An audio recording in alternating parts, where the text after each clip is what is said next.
में जहां से मेंबर ऑफ पार्लियामेंट प्रधानमंत्री है, यहां पर पेपर लीक हो जाता है। पीओके की बात करते हैं। 10 साल से आपने क्या किया है? बड़ा बराबर लीजिए पीओके को। हम भी कह रहे हैं भारत का हिस्सा है। लोग परेशान हैं। 10 साल में जो उन्होंने वादे किए वो तमाम के तमाम चौपट हुए, झूठ साबित हुए। अब एक सभा को ऑर्गेनाइज नहीं कर पा रहे तो चुनाव कैसे लड़ेंगे भाई? सभा को तो ऑर्गेनाइज करना पड़ेगा ना। अब चुनाव कैसे लड़ेंगे फिर आप? तो जो दूसरे लड़ रहे हैं वो क्या कर रहे हैं?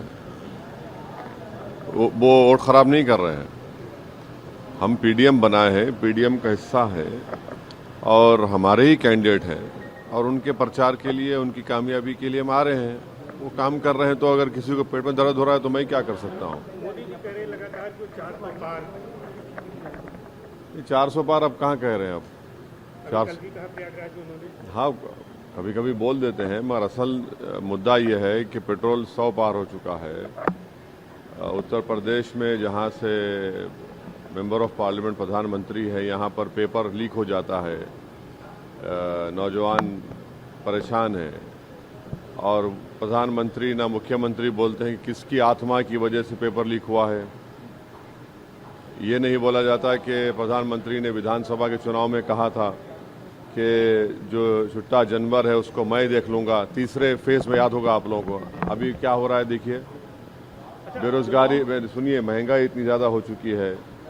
पीओके की बात करते हैं। 10 साल से आपने क्या किया है? बड़ा बराबर लीजिए पीओके को। हम भी कह रहे हैं भारत का हिस्सा है, मगर चुनाव में आपको पीओके याद आता है। ये सब चीज़ें हैं जिसकी वजह से लोग परेशान हैं। 10 साल में जो उन्होंने वादे किए वो तमाम के तमाम चौपट हुए, झूठ साबित हुए।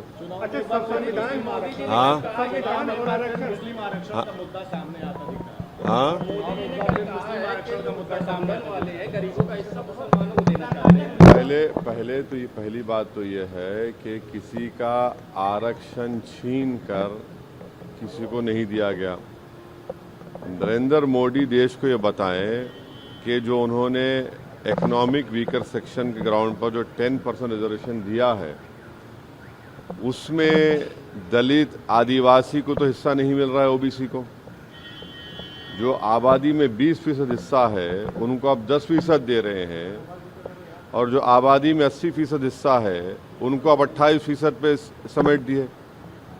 तो यही तो सबसे बड़ा धोखा उन्होंने किया है आरक्षण का। अमित शाह जी ने ये कहा है कि 4 रैली में जिस तरीके की सिचुएशन चल रही है, आपने देखा होगा कि पिछली 4 इंसिडेंट हो चुकी है, बिना भाषण दिए जाना पड़ा है राहुल गांधी और अखिलेश को। क्या हुआ है? अखिलेश राहुल कॉन्फिडेंट दिख रहे हैं। आप पुराने नेता किस तरह से इस कॉन्फिडेंस को देख रहे हैं? क्या इस बार बहुत बदलाव है? लाठीचार्ज की नौबत भी आई कल आजमगढ़ में। अब एक सभा को ऑर्गेनाइज नहीं कर पा रहे तो चुनाव कैसे लड़ेंगे भाई? सभा को तो ऑर्गेनाइज करना पड़ेगा ना। अब चुनाव कैसे लड़ेंगे फिर आप?